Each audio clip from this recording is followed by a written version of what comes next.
What's up, everybody? Back here after a week off for episode 42 of the Pitside podcast. We've got a great episode this week with Steve Bixler, the Mayor of Clarence, Yeah. Iowa.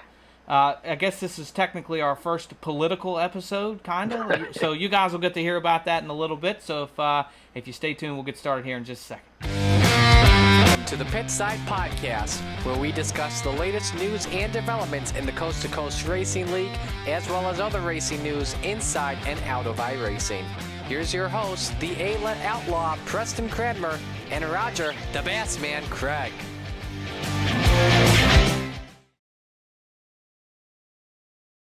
What's up, everybody? So we're back, like I said, episode 42. This technically should have been episode 43, but I was on vacation last week. Now, I had planned to do the podcast from the beach, but with almost 20 people in a beach house, the Wi-Fi signal became extremely unreliable at times. So we had to forsake last week's. But we're back here, better than ever this week. Yeah, it looks like you had a great week there, buddy. Yeah, we did. It was awesome. You know, we go every year, and the trip's getting a little bigger each year. We've had a couple years where they got a few less people, but this was the biggest year we've ever had. We went to the Outer Banks of North Carolina. I know a lot of people are familiar with that, and then especially on the East Coast, and then a lot of people aren't. But the Outer Banks are barrier islands off the coast of North Carolina.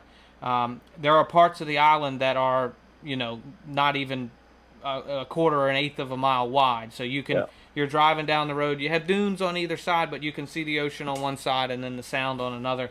So we usually stay right on the ocean, but this year we stayed on the sound for the first time, had a swimming pool, and we had a great time. Eli had a blast, and we just kind of hung around and had some good relaxation. So it's good to be back on the track. Well, I was going to say, it's good to have the batteries recharged because, we're getting ready for the second half of the season, and we both need to get re-energized. It's week 7, or has been week 7, and, we are not only planning the Brody Sim event, but we're starting to plan the fall season. We've had some active discussions about that, and actually we'll have some announcements to make fairly shortly. So already activity happening there, so it gets to be an exciting and busy time. It's actually, I think the lull's over, damn it, and I think it's time to get back to work. Yeah, and we've talked about it several times, but for us, we had a bit of a lull. That's the thing. If for the guys that are kind of involved in the planning, they'll get it. But we go through this super busy period for the 2 weeks, or really before that. But as far as the season goes, the 2 weeks and week 13, right? And then the first 3 weeks of the season, we're super busy. We kind of get that ease of a break for maybe week 4 or 5. And then by week 6 and 7, it's time to start. We have a charity event usually coming up. We've got a week 13. We got to figure out what we're going to do. And then we're already on next season. Like, we can't wait. So it's it stays busy around here. There's always some kind of planning and scheming going on. That's for sure. Well, and the other thing we announced for this season was the store, and we got to get our butts in gear for that because we got some great plans, exciting plans for it. We just need to implement. So there's an opportunity here for you and I to get together and get that stuff done in the next couple of weeks. But yeah, it's been great. But hey, we just came off a great event. We've had these Hometown Heroes has just been an absolute success. Car counts are crazy. But last night we had a father-son event. That was our first. Mm-hmm. And I'm not going to say it was like awesome because there were issues around it, but it was great. It was a great event. The whole concept's great. I just think we could do it a little bit better. That's all. Yeah, I would agree, and I think I will say the racing was really rough in the first half of the race. It got better. We got some green flag laps in after about lap 15, but the one thing I was happy with, there were a lot of moments where I was expecting somebody to crack the mic. Because we did some things different because it was a fun run and we were trying to make sure everybody stayed competitive. So there were black clears and wave rounds, which we don't typically do, and we didn't mute the mics. And that, especially during warm up and stuff, everybody's goofing off, having a good time. There were some incidents even then, but everybody's laughing it off. So I was pretty happy going in, and then stuff started happening in the race, and I was like, oh no, it's gonna get bad.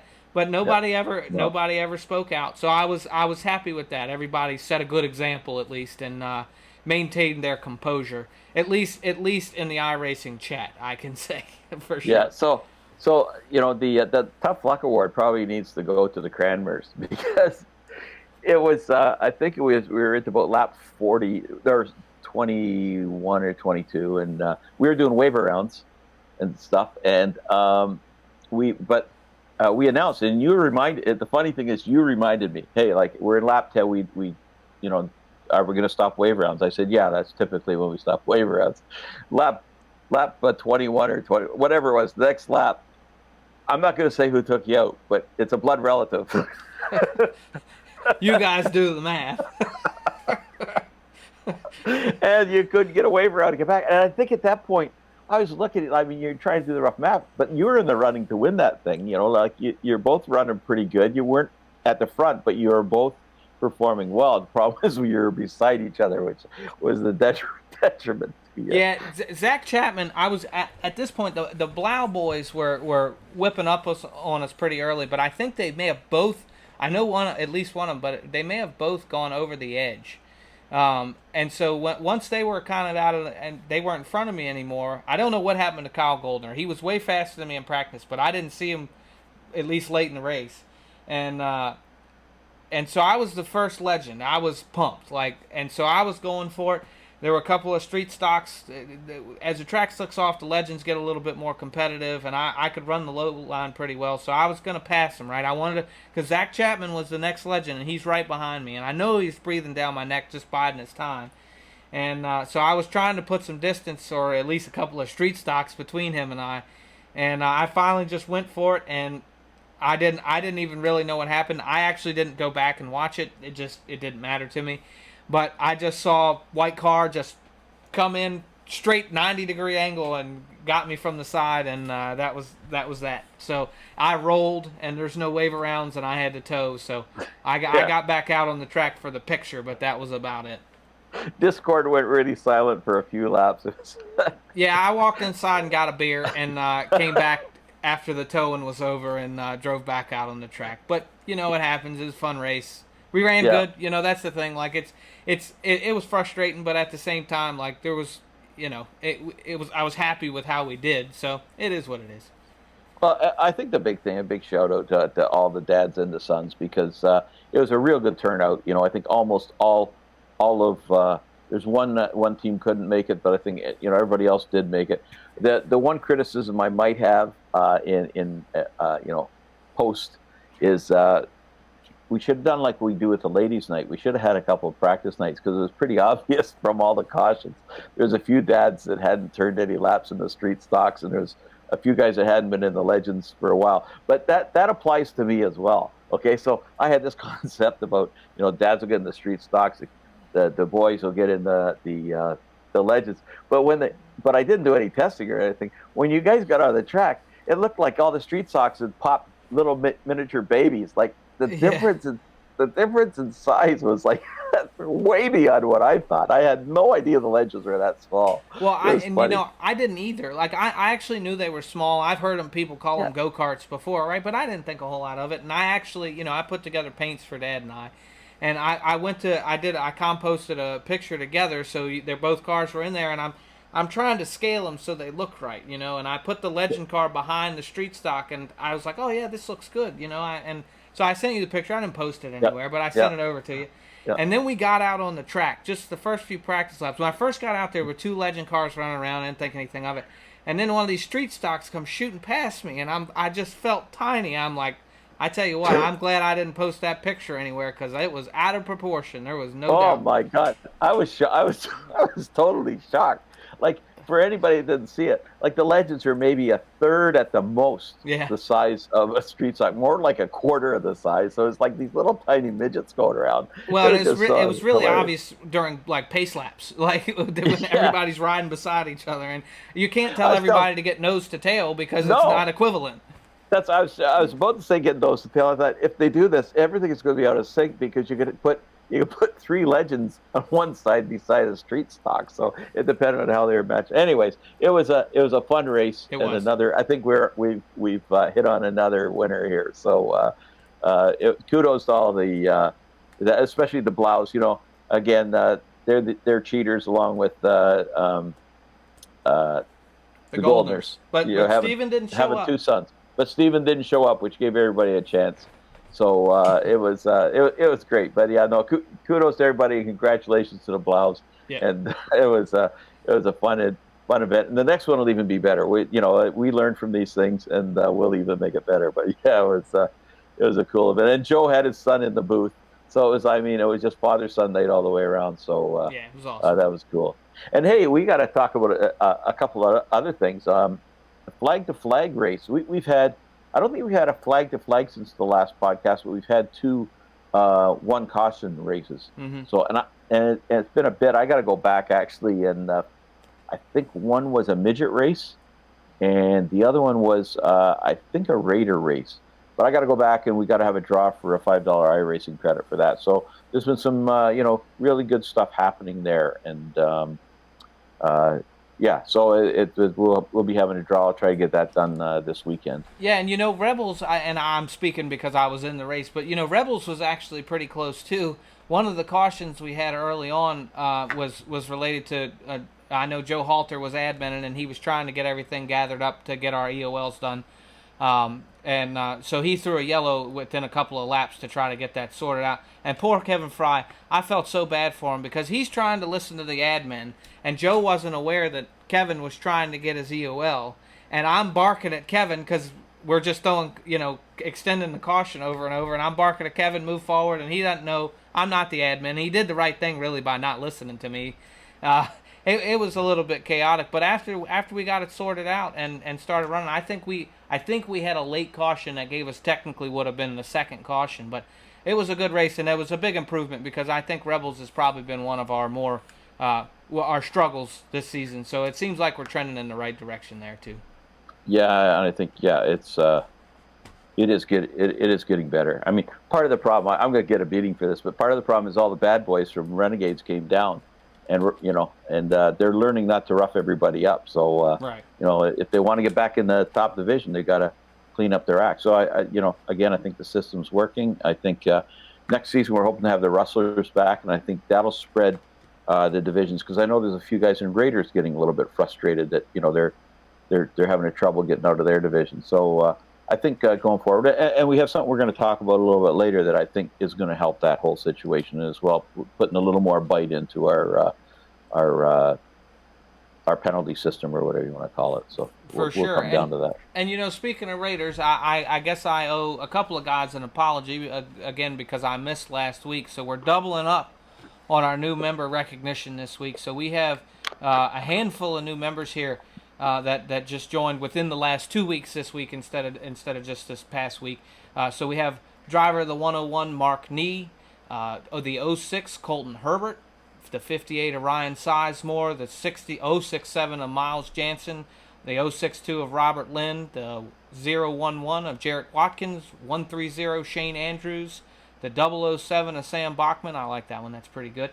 The 13 of Jordan Maywerder, the 005 of Brandon Williams, and the 41 of DC Smith. Pretty easy names this week. I appreciate that, guys. Jordan, I apologize if I butchered that, but we'll get you straight, and I'm sure we'll see you on a broadcast and get the right pronunciation here soon. Yeah, you look at that the list, or you listen to that list, and it's every week, every 2 weeks, there's 5 to 10 new signees. Some guys don't stick around. But, for every, say, 2 that leave, 1 sticks around. Well, that's, we just keep building and building and building. Still growing. And some great racers coming in. The future looks great. That's for sure. So that was the whole flag to flag. And, we've almost had a couple others. So there was one race, I'm trying to remember which one it was last night. But we had one caution until late, and then we had about 3 or 4. But it was looking good for a while. That might have been the 305s. Yeah. No, it was the midgets. Sorry, it was the midgets. The midgets were going forever, and then, the bottom sort of fell out. But hey, in the real world, a few things to talk about too. I'm the biggest fan of Dylan Westbrook. Everybody knows that. But had his first victory in the ASCS. ASCS national tour. That's been a long time coming because he's been on the brink so many times, and he's been beating that door down all season long. It was oh, only a matter of time. yeah, it was, and it was really, really nice to see. He was flying, man. And then the following race, geez, I saw a couple of incidents in the 305 race last night. The same where guy came off the wall. He had quick time, and the start of the race, guy hits the wall coming around for the first lap and loses it and cuts right across. I think your dad was, the a receiver of one of those last night. So destroyed Dylan's car. Yeah. But destroyed Dylan's car. Thankfully, he was all right because it was a horrendous accident. And then 2 nights later, the car's totally rebuilt. I mean, it was, the frame was bent, destroyed, and they had to build it from scratch. And 2 nights later, and then I'm thinking they were down at Lakeside, I think, and I'm thinking I'm not expecting a lot. I think you got to fine tune this setup. Well, yeah. He was flying. I think he was second quick, and it was great. Him and Sam Heffertape traded the lead a couple times. It was a good race. He's flying. So going into Knoxville, where I should be, like as we're recording this, I should be in Knoxville right now. I almost feel like crying. But we wish Dylan all the best down there because he's certainly coming in, as a hot shoe. That's for sure. Now, and I may be misremembering, and it's a shame because we had him on not that long ago. He won a race at Knoxville not that long ago, right? It wasn't an ASCS event, but he won a race there, and he went specifically to tune up for this. Yeah, and it was the last race he was there. The race previous to that, he would have won that race. He had passed to the lead, and his teammate Alex Hill ended up bringing a caution. I mean, it's not her fault.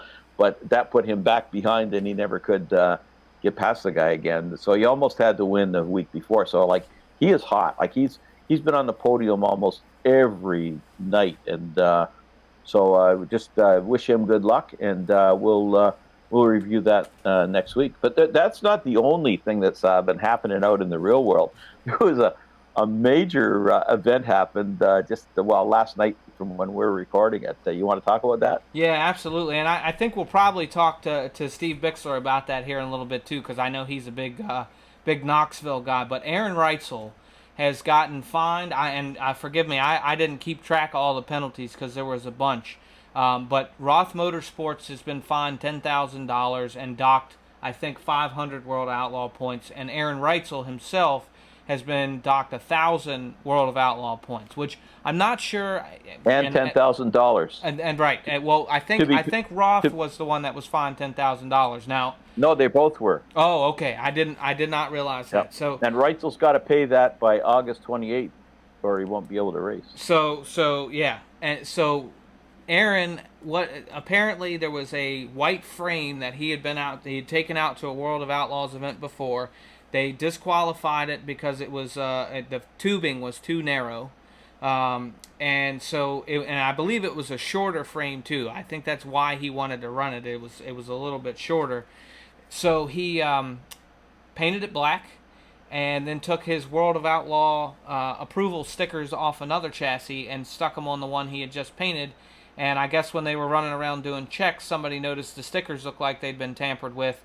And the one thing I'll give him credit for, apparently they asked him what happened, and he just told the truth.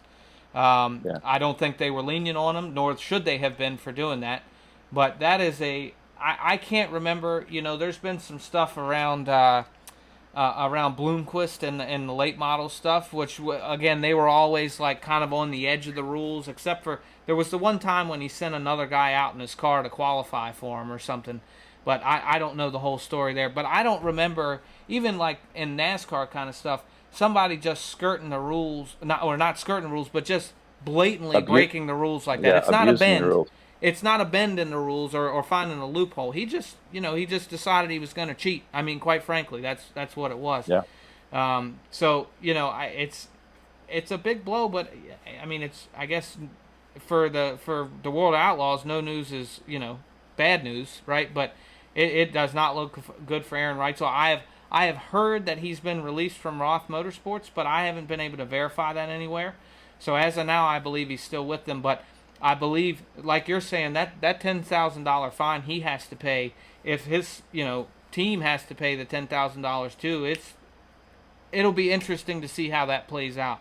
Because I wonder if they're going to be willing to pay that for him. Especially if they were unaware that it had happened. They're not happy. I know. I saw a statement coming from them, and they were not happy at all, which I understand. And that's going to follow him around for a long time. I can state here and now, that if he applies to our league, we'll turn him down. I'm just saying. Yeah. Well, luckily we don't deal with the frame stuff, but these are. I guess this is the kind of guy you have to watch out for using, like grip hacks and stuff. It's made me aware. I'll tell you. Earlier today we had our 358 matinee race, and Jeff Barker was in it. We were at Weed Sport, and Jeff Barker has won many a feature at Weed Sport. I mean, that was his old track. We were talking about that. Just does it feel nostalgic in that? And he said, like, yeah, it really does. When he's on that track. And anyways, so I was in his cockpit trying to figure out, where's his lines and stuff. He had a white frame. So I had to check with him, like, is that a certified frame you got there, buddy? And he assured me it was. But, we might want to be checking that somehow. That's right. You never know. You never know. And, what, I would tell you before this, I've never been a huge Reutzel fan. I've always enjoyed him and Dietrich's feud. I'm a Posse guy, but both of those guys kind of find their way to get on my nerves sometimes. I did not expect this. And I don't think you expect it from anybody. You shouldn't, right? I mean, but... It's just crazy, and it's really it's not over, right? That's the thing. Like, all the penalties have been levied, but as far as the team and going forward, it'll be interesting. I don't think the Circuit of Champions can penalize him technically, but everybody is going to be, if he goes out to race with them, they're going to be scrutineering his car. You better believe it. Like, everybody's he's pretty much marked himself for the rest of his career. I would think so, for sure. So we had a great father-son event for Hometown Heroes, and coming up, we've got the Steve King Memorial. It's the Steve King Foundation night, and just recognizing them the week before the Brody Sim event. We would love to have them around, but they're busy with the cornhole tournament and trying to find a replacement, probably for Aaron Reutzel, because he was going to be one of the tossers, and. But anyway, he's a tosser. Anyways, he's a tosser. He's a tosser. Yeah. So, anyways, we want to wish Steve King Foundation all the best of luck. They've really had a hard time. All their fundraising events were canceled over the last year or so. So we're hoping this one will be really successful. I was supposed to be there. I was just missing Christy Finley and Danette, Steve King's sister, by a day. So I know a few of our guys will be out there. If you're out there for the fourth, then you see the whole cornhole thing going on, and if you see them, if you recognize them from interviews we've done, please say hi and tell them thank you. Tell them thank you for working with us and doing what they do. Yeah, what they do is just amazing, and so we're going to honor Steve, and we'll have a memorial race for him. It'll be the 360s next week. And then we get ready for the Brody Sim event, and it's just starting to get wheels. We've done a lot of prep. We've talked about it, but it's starting to get a ground. So we got a great promo coming out. Cody Early just knocks it out of the park, man. So when you hear this, Cody Early, when you hear this, and we might, if I can get it all put together, we might be running it. Maybe just before we interview Steve Bixler, we could run it or something. Yeah. And but it is killer. It is killer. So really excited and thankful for that. But we're just starting to get in gear, get the groundswell going for this event. So make sure you go. It's all on the Coast2Coast Racing League page. C2CRL.com. There should be a pop-up there for the for Brody's event, and never give up. And if it's not just on the menu, there's a page there, just click on it and it'll take you there. You can there's two buttons, one for the donation, one to register, and we'll get you all hooked up. It's going to be a great event. 305s, Pro Late models, and I'm not going to say much more about it because there's this killer ad's coming up behind us. So anyways, we're really, really looking forward to that and really hoping we can really help out Brody. And while we're at that, I just want to give a shout out here we've got a ton of sponsors who have supported this, and we're not done yet. There's still more that we've got word out to. We're just waiting to hear back. But the Can-Am racing team, I mean, which I'm proud to be on and a part of, they're supporting this. Gambler Motorsports is supporting this. Sim Seats is supporting this. That's kind of a private sponsor that we have that's anonymous, I guess, and so he's promoting for Sim Seats. Mauer Farm Management. So Steve Mauer, Steve stepped up in a big way to support our league. Another one from that hotbed of Clarence, Iowa, and those guys are all making their name well known in our league. And then all the wrap guys: Epsilon, VMR, Velocity, PMD, Patrick Malte Design, and Warrior Wraps. We want to thank all of those guys. They're there every event and helping out. And there's a few more that we don't have on here, but we'll hopefully be adding. So it's going to be a successful event. There's going to be a ton of door prizes. It's just going to be a great event, and it's I'll let that ad say the rest. But anyways, I'm excited for the event. That's for sure. Yeah, and you know what, I actually will, something that's not going to be in the ad, but I wanted to make known to everybody, and it may be out even before the podcast technically airs, but I do have, if you're not familiar, I run Epsilon Sprint Wraps, and I am going to be releasing a Brody Sim replica of the 305 that he ran. I've got a paint ready to go. I will have a numbered version if you want to run that in something, and then I will also put a non-numbered version. They'll be publicly available in Trading Paints, so you're able, if you want to just use a Sim stamp number. He runs a pretty, it's not generic, but it's a pretty common style of number, so you should be able to find a pretty good replica in iRacing, or you can do whatever you'd like. So you'll be able to run that. If you want to run it in the event or any other time, feel free. It'll be made available for free to everybody in the league, or really anybody that runs Trading Paints. So I'll post some links to that as soon as those are available, just kind of finalizing some spec map stuff. Yeah, so the one thing everybody should know is when we accept you in the league, we assign the number to the league. And we'll be doing the same for the Brody Sim League. We'll have your number assigned. So all you got to do is if you take that unnumbered one and just don't click on the hide the numbers, make sure that's off, your number will show up on that wrap if you want to run it for that event. So exactly. Yeah, that's a good point. And yeah, just want to thank you for doing that, man. That's awesome. Certainly, yeah, and that's the thing. I've been actually posting a few things publicly on Trading Paints. Actually, Dean Reynolds got a late model wrap from me here recently, and he told me, he was like, I don't do the Trading Paints thing. I don't know how to run it. He was like, just make it, upload it, and send me the link, and then I can just say race this paint. So I thought it was kind of interesting. Dean Reynolds, who's not an actual late model driver, and I've seen 3 or 4 guys go in there, and they're now running the Dean Reynolds number 79 late model, which I thought was kind of hilarious. Names I don't recognize. So pretty funny anyway. Yeah, that's cool. So you guys, yeah. And I think you did it. It was while I was out of town, but I know Jeff Barker kind of headed it up. But their retreads participated in an endurance event, right? Yes, the 4-hour endurance that iRacing had for MS, and I think they raised over $50,000. So kudos to them. This is the first time they've done like a fundraiser. Maybe they got the idea from us.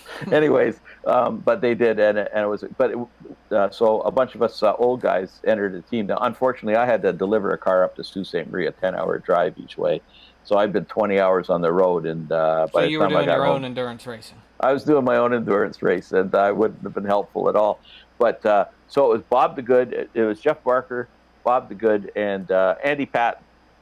And they finished in their split. They finished P3 out of 40 cars, and I think that's super impressive. And the car was done up with our racing league and all that sort of stuff. So it was a great way to promote everything we do. But anyways, kudos to those guys, because standout performance. I haven't heard of anybody else in the league that ran it, but I know there was some other interest. I would wager, we hadn't talked to John or any of the other Gambler guys, but I would wager some of those guys probably participated, because they do a lot of the endurance stuff anyway, so they were probably in there. We'll have to ask them how they did. Yes, but there was something else I was going to ask you, but I can't remember what it was. But anyway. Yeah, my disease. I think we've got kind of one last thing to cover off here, and it's, in my opinion, the fun one. It's not going to maybe be popular with everybody, but I think it's going to make a big difference in the league. So one of the things we've heard over the past season is whether the EOLs, are equivalent for everyone. And so we've needed to find a way to make sure that the penalties mean something, right? Because I think it's gotten to the point, especially in some of our divisions where there's a few less car counts. If you get a heat EOL, you might still be starting kind of sixth, and if you're fast enough, starting sixth isn't a ton of a penalty. So what we're doing in lieu of that, or not in lieu of it, in addition to that, is we are now going to be using those EOLs, and as your EOLs accumulate, at a certain point, and we'll release the details of this in text. I don't know that we want to try to cover it all off in just speaking it, or we can if you remember it. But after you accumulate a certain number of points, right? So each EOL has a point value. Then you take you're suspended for a week. Now, I want to calm the fears here. We've looked at the data in order to set this up, and those numbers are going to be based on this season's data, right? So we're looking at it and trying to determine what the right number of points or EOLs, or however you want to view it, would be the point to provide a suspension. So where we're at right now, and I think we've pretty much finalized it, it's not going to affect 95% of the drivers in our league. It's the guys that we're seeing repeat issues with. Now look, I want to say plainly, just because you may be one of those 5% does not mean that we have any issue with you personally. Our goal is to clean up the racing. This has been one of the roughest seasons we've ever had. I don't want to blame it's not any one person's fault. It's just been a really rough season, and when we're trying to get a hold on it and just do things better. That's where this comes from. I personally anticipate when we implement this, I think we're looking at targeting the start of next season to implement this. Yes, we are. Yes, we are. I anticipate that as we put this in place and guys understand it, it would not surprise me if we go next season and don't see anyone get suspended from this once they understand how it works. It's going to sound really negative when you first get the breakdown, but I think once you understand it, you'll realize it's just if you're one of those guys, you just got to clean it up a little bit. Yeah, so, we've had a lot of guys contact us, like, you don't have enough bite, some guys want live and mins and all that. Well, that brings a whole other mess of inconsistency and stuff. I think we've got a good system, but the problem is there's guys who get a feature EOL and still, win the race, where another guy gets a feature EOL, he's pretty much doomed. So it's meaningless for some guys, I guess. So we went back and looked at this. We've applied it against this season, and the results came out kind of what we were hoping they would, so that it's effective, but it's not like overbearing. Exactly. So basically what we've got, and this could be fine-tuned a little more, but basically a heat EOL would be 2 points, a feature EOL would be 3 points. So and there'll be two sections to this. One will be in the division that they happened. One will be like overall. So in the division, and like I say, this could change, but right now, and the way we applied the points, it looks like it's going to work. In a division, if you get 6 penalty points, you'll sit a week in that division. In an overall, if you get 10 penalty points, you'll sit a week all divisions. So that's what we're proposing. We've had a lot of people complaining about, that there's just not enough bite, and I think this is the perfect bite, I guess you could call it. It's a little more severe, but it's only severe for the guys that are constantly getting these penalties. So, anyways, that's coming down the pipe, and I guess you heard it here first. Yeah, and and again, just trying to calm everybody's fears a little bit. Yeah. I would tell you if you're hearing this and it frustrates you and makes you nervous that you're on the verge, right? Go and look at your how many EOLs you've actually had, because I can tell you I thought I had more than the one that I've had.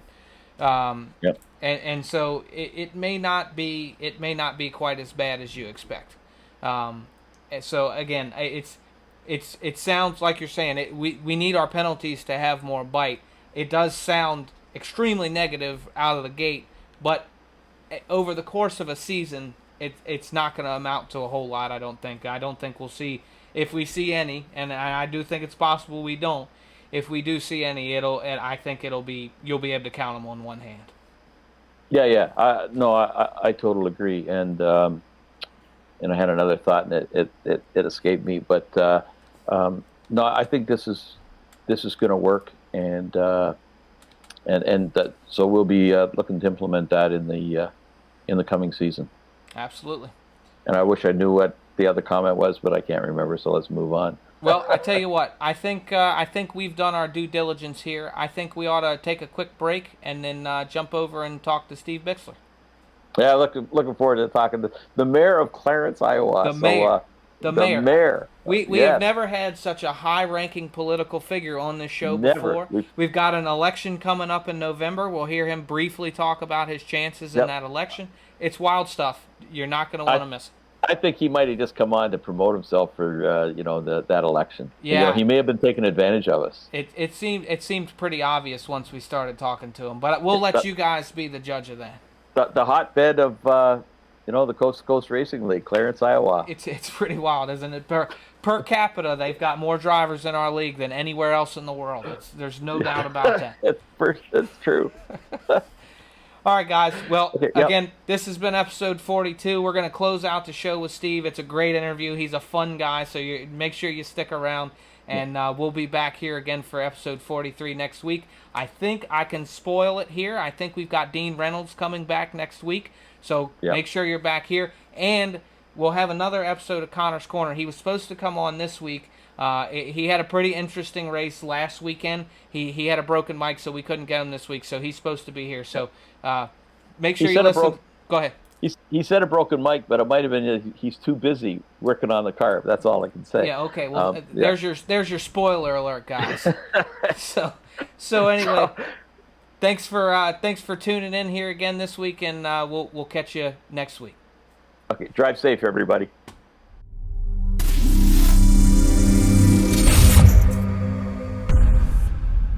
Join in and help out Brody Sim, who was seriously injured in a sprint car accident this year. The fundraiser will feature 305 sprint cars and pro late models. Register now for one class for only $10 or both classes for $15 until August 15th. After August 15th, it'll be $15 for one and $20 for both. All drivers are guaranteed 2 to 4 races between August 17th and August 23rd. Don't miss the opportunity to help out Brody Sim in his road to recovery. 100% of the proceeds will go to Brody Sim through the Steve King Foundation. The Brody Sim Never Give Up fundraiser is presented by Can-Am Racing Team, Gambler Motorsports, Sim Seats, Maurer Farm Management, Epsilon Sprint Wraps, VMR Wraps, and PMD Wraps. For more information, check out www.c2crl.com. Help Brody Sim never give up and sign up today.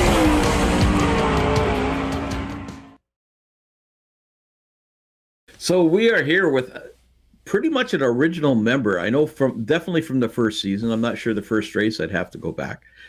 The mayor of Clarence, Iowa, population 985. Is that right, Steve? You're pretty close, about 950, but depends on the day and who's left town. Yeah. So, Steve Bixler, how you doing, buddy? Doing great. Doing great. Good to see you guys.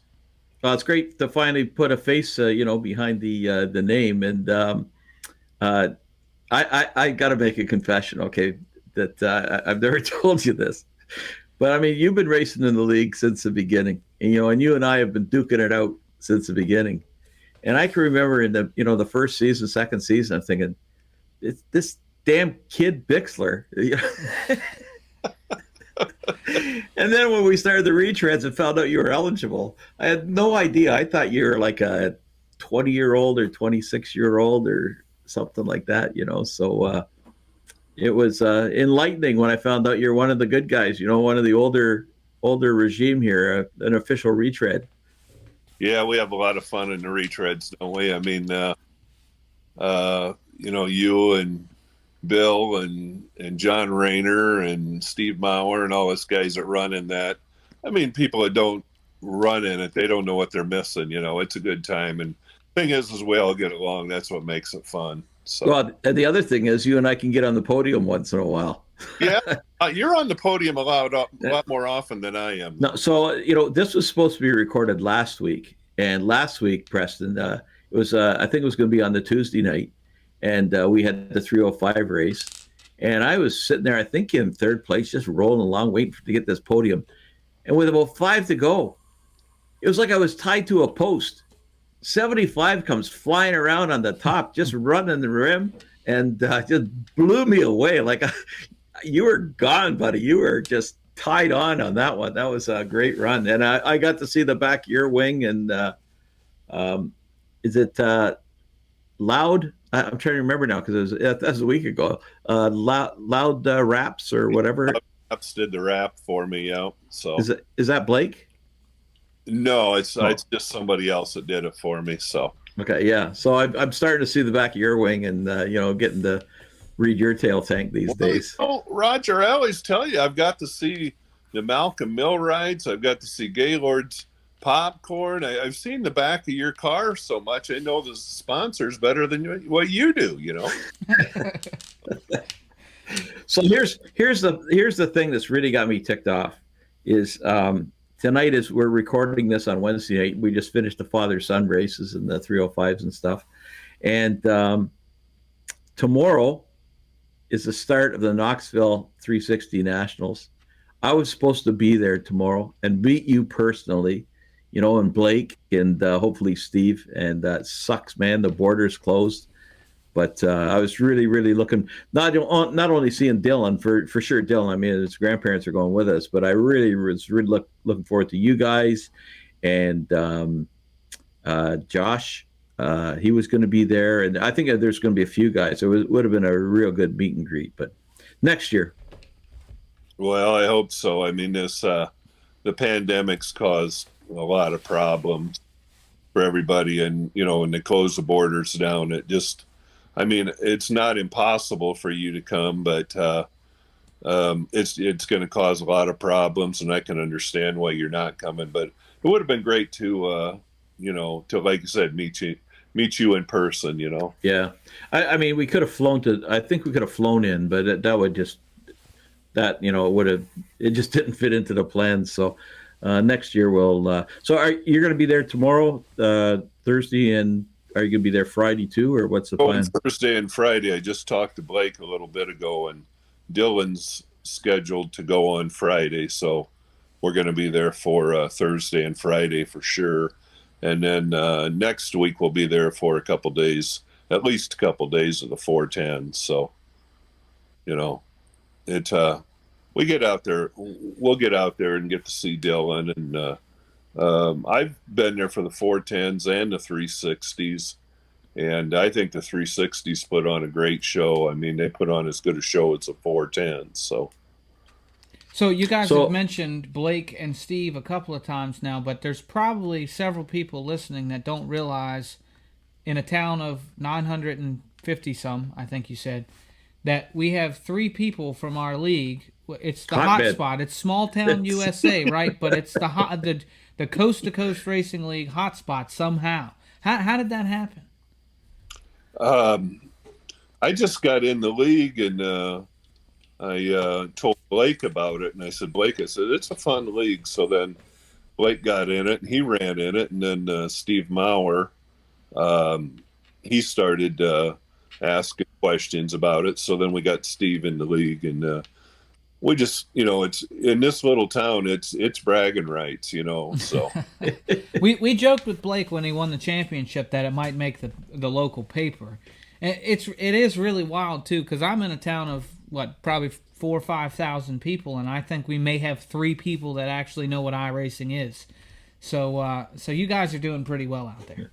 Well, there's a few other guys here in town that do the iRacing too, but they don't run in the league and they don't run in any special league. So, but, in a town of, like you say, 950 people, and there's 6 or 7 guys here that do run the iRacing. That's, and we get together once in a while. We'll go on a Sunday morning in the winter, when there's nothing else to do, and get a bunch of the local guys together, and we'll just go have our own little race. So Cool. You need to get those guys out. But, like Blake won the championship, like the Renegades championship, the cream of the cream. I honestly thought there would be a parade in Clarence for him. And the one question I have is, like, how many lights would you have to man with cops to allow that parade to go through? How many lights are there in Clarence? it would be big. It would be a big parade. Probably like a ribbon cutting and maybe key to but don't you worry, Roger. There's something coming that it might be in the local paper too. Who knows? Because we don't have a very big paper. It's I would think they'd be pages long. So yeah, I think they'd be looking for some stories. So right, So how many stoplights do you have in town, or do you have any? We don't have any. we got one in the whole county. Oh, and it's not in town? You just got stop signs, or? Our county, we have one stoplight in our county seat. And that's the only stoplight we have in the whole county. So, like, boy, we got Main Street. We got a Casey's General Store. There you go. Yeah. What more do you need? Yeah. We're not that big. To be honest, I'm not making fun of you. I'm very envious. And I did Google Clarence, and I did scope it out. I think I've even seen the front of your house. So, I was looking to see if there's a trailer with a sprint car on it or something, but didn't see any signs. No, nothing like that. So now you got me curious. I might Google you, Roger. There you go. Interestingly enough, we did do something very similar when the new flight simulator came out, which is based off satellite imagery. And I actually flew over Roger's house and then to Ohsweken Speedway, having never crossed the border to Canada, and was able to kind of locate that from there. So it's pretty wild, some of the stuff you can find now. Oh yeah. Well, hold on a sec. I got Preston. I thought you'd been to Canada with your dad, visiting friends in Mississauga or something like that. That wasn't me. Oh, you've never crossed the border? No, not to Canada. Oh, well, I'll warn him about you anyways. Steve, you been up in Canada? Never have. But Steve Maurer has, right? He fishes up here, doesn't he? He just he's solid. He's on his way home tonight from Canada. He was up on the Lake of the Woods. It's right on the border, right? Isn't it? Yep.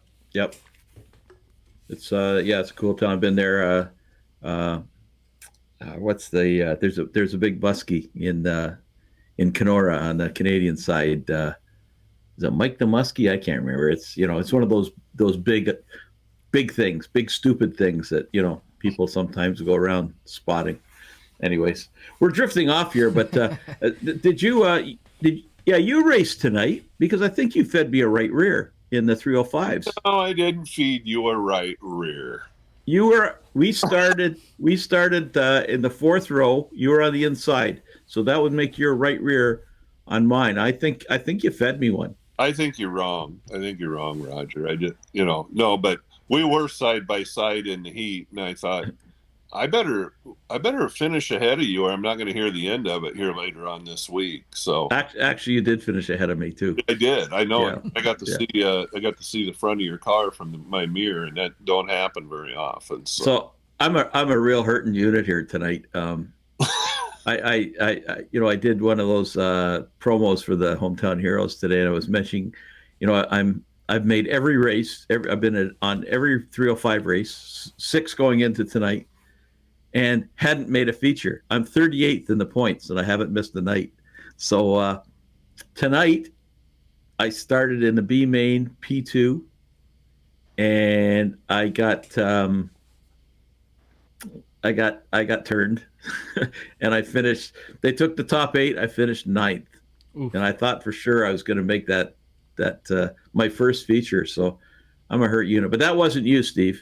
I rode along with you in that B main too, Roger. I was I was riding with you, and just bad luck. That's the way it goes once in a while, Yeah. So how did you made the feature? Yeah, I did. I made it out of that heat race. So and how did you finish? Middle of the pack, 14th, something like that. You made the feature. Like for me, that that was the big deal. Right. Making the feature, man. You take us old guys, those retreads there, and we figure if we make the A main, we won, Next, you got it, buddy. That's right. We're there. So you're running retreads. I know obviously you're running 305. So you running any of the non-sprint divisions too? I run on Monday night. We run on Wednesday night, and then like on Thursday in the retreads, we usually run some like road course or whatever. And I'm just god awful at those road courses. I can't. I don't get around there. I mean, I like to try and run them. Maybe I need to practice more, I guess. I don't know. Yeah, but we got the Formula V now, right? It's almost going backwards. It's like being out there with scooters, so it's you should come out because they're a fun car. And you also show up periodically on Saturday morning with the NASCAR stuff. I've done it a few times. If it's tracks that I own, I don't own all the tracks. I don't do that much asphalt racing, but if I own the track, then I'll show up sometime and run a few of them. So, and on Fridays we run the trucks. They're kind of fun. So I know the interesting thing was we were talking the one day it was the retreads race and we were at Knoxville, and I thought at the time I was going to Knoxville and I was getting ready to buy the tickets, and I mean it was cool because you could, especially with VR. Steve's saying sit in section F underneath the what do you call them, the boxes up. Yeah, the suites are up there. The suites are up there, and they create like a roof where the top 10 rows are in the shade, and so it was cool because you could be on the track, and I'm looking up and I'm thinking, okay, that's a good spot. And then he was saying you can park. I say where to park. He said, well, the 360s is not that bad, and there's a supermarket just behind the track. So you get in the blimp view. There's the supermarket. It was cool. And then there was that bar you were telling me about. Tell us about the bar. Dingus's bar. Everybody's got to go to Dingus. If you go to Knoxville, you have to go to Dingus. And you have the VR, and you were looking around. And you said, "Well, I see the Rib Shack." Well, that's right off of Turn 4, and and I don't have VR, so I said, "Well, right across the street's the grocery store." So that's where we park. And yeah, so it was a great guide. Like I already had it kind of laid out where I needed to be and stuff like that. How long you been going to Knoxville? Oh, I think the first time I went was in 79 or 80. Oh, wow. So, yeah. You're better. Yeah, I've been there for the Nationals just about every year since 80, probably. It's awesome. Yeah, that is cool. So you'll have to meet up with Josh Gerlach. He's he'll be there. John Hine talked about coming to. Yeah, I know. And John's were in St. Louis, right? Yeah, and he's talked about coming down for it at least one night. Kansas City, it's not that far. So. Yeah, I was trying to talk Bob into it, but we were planning on going down to Branson, and then Bob was going to hook up with us down there. But yeah, I'm really disappointed because I was looking forward to meeting, so many. Of the goofballs that I hang out with on the track, so right. It's I was going to say you have to go by. I know that the Steve King Foundation has a booth set up too, and some of the people that we've worked with to get that the stuff we've done will be there. So swing by, and just mention you're running the league. They'll know who you are. Yeah, and the Brody Sim event is coming up. So you want to ask for Christy Finley. Or Danette. Danette was Steve King's brother, or sister, like he was her brother, Danette, and then Christy Finley. So if you see either one of them, say hi. I was going to miss them. They're there for the 410s. They were coming into town like the day I was leaving or something the next day. So they're doing a big cornhole tournament too. I saw that. Yeah. So that you can actually bid and have one of the drivers actually. we might talk about this a little bit later, but I'm pretty sure Aaron Reutzel was one of the potentials. So we'll have to see, because I'm not sure. The Knoxville Nationals are not technically a World of Outlaws event, correct? No, it's not an outlaw event. It's, right. So if you're not familiar, and we may get into the details of it later, Aaron Reutzel got suspended tonight for tampering with the frame. He was running a legal frame. He it had been banned before, like he got caught with it before. They told him he couldn't use it. So it was a white frame. He spray painted it black and then took some of the World Outlaws approval stickers off a different frame and put them on the frame that had already been banned, and then he got caught. And got busted. Big time. So, he's lost 1,000 points, which he's an all-star circuit of champions, if I'm not mistaken. So that may not hurt him a bunch, but they fined him like $10,000 and all kinds of stuff. Well, I think he was released from Roth Motorsports too, if I heard that right. Really? Yeah. Oh, okay, I didn't know that one. Well, by Sunday, I'm sure some of that dust will have settled, and we'll. Who was it that ran for Roth before Reutzel? Was it Darren Pittman? Darren Pittman did, and there's been quite a few. Roth has had Danny Lasowski and. I think Rico Abreu, maybe. Yeah. And I think maybe at one time, I think Kyle Larson maybe did too. Maybe I'm wrong on that, though. Yeah, I don't know. I think the one prior to Reutzel, though, was Darren Pittman. I think it was. I think it was Pittman, Darren Pittman. Yeah. Anyway. Yeah. So how did you find out about the league, Steve, back in the day? Oh, I don't know. I seen something and I read about it, and I don't know really how I did. Maybe I just stumbled onto it. I'm not sure, but it's you guys do a great job. I mean, like you and Preston, and there's a lot of people behind the scenes that a lot of people don't see. Yeah, it takes a lot of people to do to put on this presentation or put on the races every week or whatever, and you guys do a terrific job. No, you're right. We're pretty much the talking heads, and there's a whole staff of unpaid staff that support it. Maybe we might have more. I don't know if I call them employees, but we would maybe have a bigger staff than Clarence, Iowa has for the town planners. You're right. Yeah, you're pretty close. You're right. Yeah, that's kind of crazy. Have you done any racing in other leagues?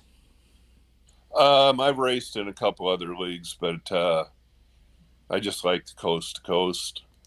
You kind of get to know guys, you know what I'm saying? And I guess that's why it makes it more fun. You kind of know guys a little bit, so. We repeat it here often. Our league has turned into, from the start, it really kind of was birthed out of a smaller community, and it's just kind of grown as a community and not necessarily a competitive racing league, although we have that. It's just as much the, getting to know. And I mean, you look at some of the, like our team is pretty large at this point, and it's just from guys getting to know one another, and we like hanging out. So we figured out, how we were going to do things. And I think there's several teams that have formed because of that. It's not necessarily just about the competition. Right. Yeah, I like I said, you guys with the Kreitz Motorsports team or whatever, you guys are pretty big. Gambler's pretty big. Wide Open Motorsports. There's a lot of teams out there. So I mean, those guys practice together, and I don't know, you guys probably practice together and stuff like that. Not enough.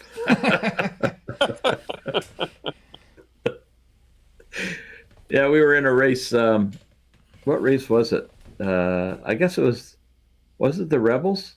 Or maybe it's tonight with the 305s, and it was me and Landis, and I forget who the third guy was, maybe Bob DeGood or John Rayner. And I said, like you win together, you lose together. Well, we were all, we qualified at the bottom, we finished at the bottom, or at least we gridded at the back of the field. But it's all about having a good time with guys, and like you and Maurer get in there. And one thing, is, Clarence is not only a hotbed for the league, but it's a bunch of classy guys. Blake is just an awesome kid, and yeah, we're really proud to have him and you guys in the league, and proud to have you guys as retreads. That's for sure. It makes it fun. I mean, we're all like, if we run Renegades or Rebels or the Raiders, sometimes we get separated there a little bit where we don't get to run together, but we're watching each other to see, how we all do. So, I mean, it kind of makes it fun. Even, if I'm not racing, I'll make sure I watch Blake, or I'll watch Steve Mauer or whatever, Yeah. So, we watch each other. So I'm gonna spring the tough question on you that I ask everybody, and I actually think I might know the answer to the question. But who is your biggest rival in our league? Oh, well, that's a 747. Okay. I thought you might say Mauer just because you're in the same town, and if you run over him, there might be actual repercussions. But that's bragging rights there. But that 747, he's tough, and he's always good. And don't forget about the captain in the 34, and John in the 302, and Wild Willie there in the 325. I mean, we all have a good time. That's what it's about. Well, I will say you have more rivals than any other guest we've had. You got to beat the 747, though. I mean, that's the thing. So, well, you made a 305 feature on Hometown Heroes. I haven't done that, buddy. So I've had 7 tries and I still can't get there. I tell you what, it's tough. It is tough. It is really tough. I get in there and I look at who I'm up against in the heats, and it's kind of like, I'm lucky if I get 5th or 6th. Like there's just before you get out of there, because the competition, there's so many good drivers in the league. Boy. But I got to ask you my question. So your greatest memory in iRacing, your greatest? Well, I won one here a while back. What was that? It was a retread race or whatever, and yeah. That was pretty good, because there's some pretty hard chargers in that retread too. So you gotta be going, and I don't know. I guess there was a time here a while back where we run a 358 race, and I think I finished 12th or 14th or whatever it was. But it was everybody at the back. It was real close racing, and I don't think we had hardly any incidents, or IL or whatever. Mm-hmm. And I mean, that's what makes it fun. That's why you do it. If it's not fun, why do it? Yeah. So absolutely, but, man. Those are a couple things that stuck out, that night we ran that 358, and I remember Gary Taylor was in it, and I said something to Gary afterwards. I says, I didn't finish that good, but I said, I think it's, I had a lot of fun, just because it wasn't a lot of beating and banging, and it was clean racing, and we all raced clean. That's what makes it fun. Yeah, and I think the big thing is to we have fun in the retreads, but we keep finding ourselves all at the back together in the other races. So there's still a race to be had, and some bragging rights to finish 20th or whatever, 18th. So it's all good, man. It's within the race is what we have. So I mean, but then this too, Roger. We're back there, and it's you and me and Gary, and here comes the 07. And he always blows around us. You ever notice that? Oh, shit. The old 8 and Outlaw is always right there. So. It's just all us old guys. The twitch muscles are shot. It's there's no reflexes at all. Those long races, you may have to make a pit stop for a pit stop. Those young guys don't know what they're up against. It's just not fair. That's right. Yeah. It's getting. Anyways, this is sounding a lot like whining now. I'm just saying. Anyways, buddy, it was great having you on, and I'm really, really sorry I'm not meeting you tomorrow. That was something I was really, really looking forward to. And, as I always say, say hi to Dylan for me.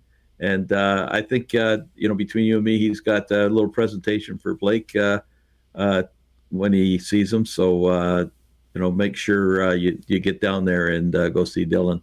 We'll do that. We'll tell him you said hi, and may there's always next year, Roger. Maybe it'll work out. So. Oh, it's going to work out next year. I guarantee it, man. I'm going. I don't care if I have to swim across the border. I'm coming. So it'll be good.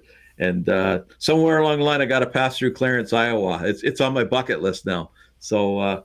Well, you were at Dyersville. You were about an hour away. You were at the Field of Dreams. So. Yeah. Away. Yeah. Is this heaven? No, it's Iowa. Yeah. So. Yep. So. Congratulations on being the mayor of the town and running the show. And I really, really hope to run into you in person someday soon, buddy. Just out of curiosity, when's the next election? It's in November. Okay. Well, we'll be pulling for you there too. Are you running? I haven't decided yet. Have not decided. So you might. It's a town that size. You might just get in by proclamation. like. Well, that's what happened this time. Yeah. So. Okay, man. Thanks for coming on, and I'll see you on the track for sure. All right. Talk to you later. Take care.